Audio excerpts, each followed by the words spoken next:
ಮುಂದಿನ ಸುದ್ದಿ ಕಡೆ ಹೋಗೋದಾದ್ರೆ ನಿನ್ನೆ ರಾಜ್ಯದಾದ್ಯಂತ 20 ಲೋಕಸಭಾ ಕ್ಷೇತ್ರಗಳ ಟಿಕೆಟ್ ಅನ್ನ ಬಿಜೆಪಿ ಪಕ್ಷ ಬಿಡುಗಡೆ ಮಾಡಿದೆ.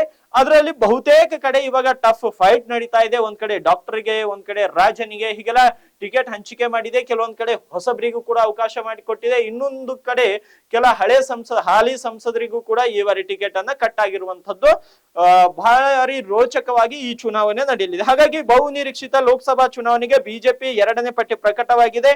ಅದರಲ್ಲಿ ವಿಶೇಷವಾಗಿ 6 ಕ್ಷೇತ್ರಗಳಲ್ಲಿ ಭಾರಿ ಪೈಪೋಟಿ ನಡೆಯಲಿದೆ. ಹಾಗಾದ್ರೆ ಆ 6 ಕ್ಷೇತ್ರಗಳು ಯಾವ್ಯಾವು ಅಂತ ಒಂದೊಂದಾಗಿ ನೋಡುವಂತಹ ಪ್ರಯತ್ನವನ್ನ ನಾವು ಮಾಡೋಣ. ಈ ಬಾರಿ ತುಮಕೂರು ಕ್ಷೇತ್ರ ಭಾರಿ ಕುತೂಹಲ ಕೆರಳಿಸಿದೆ. ಯಾಕಂದ್ರೆ ಸೋಮಣ್ಣ ಹಾಗೂ ಮುದ್ದೆ ಹನುಮೇಗೌಡ ಇಬ್ರು ಆತ್ಮೀಯ ಸ್ನೇಹಿತರಾಗಿದ್ದಾರೆ. ಆದ್ರೆ ಸದ್ಯ ಇವರಿಬ್ಬರೇ ಕಣದಲ್ಲಿ ಎದುರು ನಿಲ್ಲಬಹುದು ಅಂತ ಕಾಣಿಸ್ತಾ ಇದೆ. ಹಾಗಾಗಿ ತುಮಕೂರಿನಲ್ಲಿಯೂ ಕೂಡ ಎಲ್ಲರ ಕಣ್ಣು ತುಮಕೂರು ಮೇಲೆ ಇರುವಂತದ್ದು. ಯಾಕಂದ್ರೆ ಸೋಮಣ್ಣ ಮತ್ತೆ ಮುದ್ದ ಹನುಮೇಗೌಡರು ಆಪ್ತ ವಲಯದಲ್ಲಿ ಒಬ್ರಿಗೊಬ್ರು ಆಪ್ತರಾಗಿ ಗುರುತಿಸಿಕೊಂಡಂತವ್ರು. ಹಾಗಾಗಿ ವಿ ಸೋಮಣ್ಣ ಕಳೆದ ವಿಧಾನಸಭಾ ಚುನಾವಣೆಯಲ್ಲಿ ಸೋಲು ಕಂಡ ಹಿನ್ನೆಲೆ ಅವರನ್ನ ತುಮಕೂರು ಲೋಕಸಭಾ ಕ್ಷೇತ್ರದಿಂದ ಕಣಕ್ಕಿಳಿಸಲಾಗ್ತಾ ಇದೆ.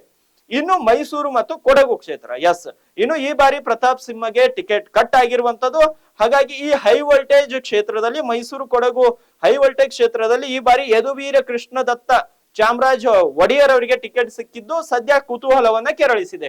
ಯಾಕಂದ್ರೆ ಅಲ್ಲಿ ಮಂಡ್ಯದಲ್ಲಿ ಇದು ಮೈಸೂರಿನಲ್ಲಿ ಕಾಂಗ್ರೆಸ್ ನಿಂದ ಯಾರು ಕಣಕ್ಕಿಳಿತಾರೆ, ಅದೇ ರೀತಿ ರಾಜವಂಶಸ್ಥರೇ ಈ ಬಾರಿ ಚುನಾವಣೆಗೆ ಬಂದಿರೋದ್ರಿಂದ ಅಲ್ಲಿ ಕೂಡ ಸಾಕಷ್ಟು ಹೈ ವೋಲ್ಟೇಜ್ ಕ್ಷೇತ್ರವಾಗಿ ಅದು ಕೂಡ ಮಾರ್ಪಡಲಿದೆ. ಇನ್ನು ಸ್ಟಾರ್ ಚಂದ್ರು, ಸುಮಲತಾ ಅಂಬರೀಶ್ ಮತ್ತು CS ಪುಟ್ಟರಾಜು, ಇದು ಮಂಡ್ಯ ಲೋಕಸಭಾ ಕ್ಷೇತ್ರವು ಕೂಡ ಈ ಬಾರಿ ಬಹಳಷ್ಟು ಹೈ ವೋಲ್ಟೇಜ್ ಕ್ಷೇತ್ರ ಆಗುತ್ತೆ. ಯಾಕಂದ್ರೆ ಈ ಬಾರಿ ಅತಿ ಹೆಚ್ಚು ಗಮನ ಸೆಳೆದಿರುವಂತ ಕ್ಷೇತ್ರ ಅಂದ್ರೆ ಅದು ಮಂಡ್ಯ. ಈಗಾಗಲೇ ಕಾಂಗ್ರೆಸ್ ನಿಂದ ಸ್ಟಾರ್ ಚಂದ್ರು ಕಣದಲ್ಲಿದ್ದಾರೆ. ಇತ್ತ ಕಮಲ ದಳ ಮೈತ್ರಿ ಅಭ್ಯರ್ಥಿಯಾಗಿ ಸುಮಲತಾ ಅಥವಾ CS ಪುಟ್ಟರಾಜು ಇಬ್ಬರ ನಡುವೆ ಒಬ್ಬರಿಗೆ ಟಿಕೆಟ್ ಸಿಗಲಿದೆ.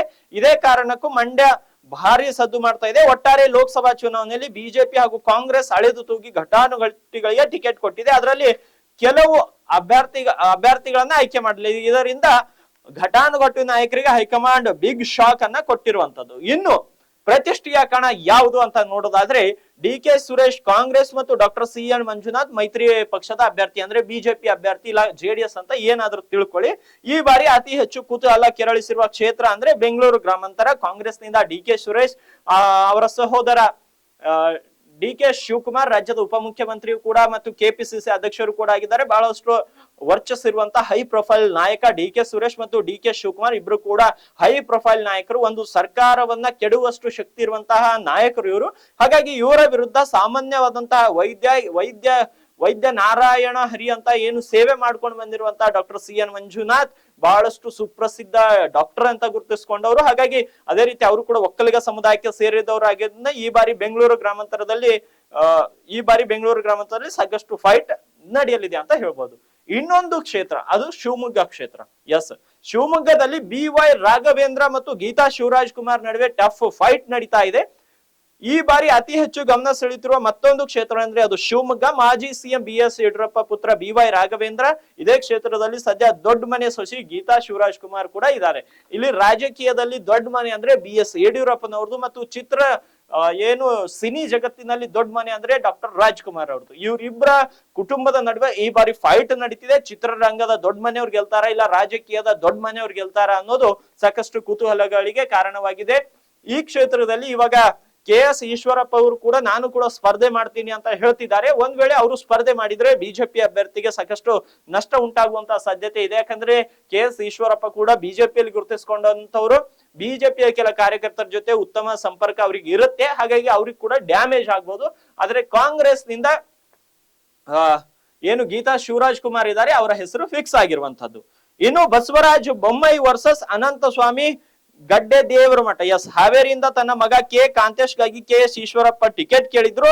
ಬಿಜೆಪಿ ಹೈಕಮಾಂಡ್ ಯಾಕೋ ಮನಸ್ಸು ಮಾಡಿಲ್ಲ. ಬದಲಾಗಿ ಮಾಜಿ CM ಬಸವರಾಜ ಬೊಮ್ಮಾಯಿಗೆ ಟಿಕೆಟ್ ನೀಡಿದೆ. ಇದು ಈಶ್ವರಪ್ಪ ಅಸಮಾಧಾನಕ್ಕೆ ಕಾರಣವಾಗಿದ್ದು ಬಹಿರಂಗವಾಗಿ ಅದನ್ನು ಹೊರಹಾಕಿದ್ದಾರೆ. ಹೀಗಾಗಿ ಈ ಕ್ಷೇತ್ರ ಸೆಂಟರ್ ಆಫ್ ಅಟ್ರಾಕ್ಷನ್ ಆಗಿದೆ ಅಂತ ಹೇಳಬಹುದು.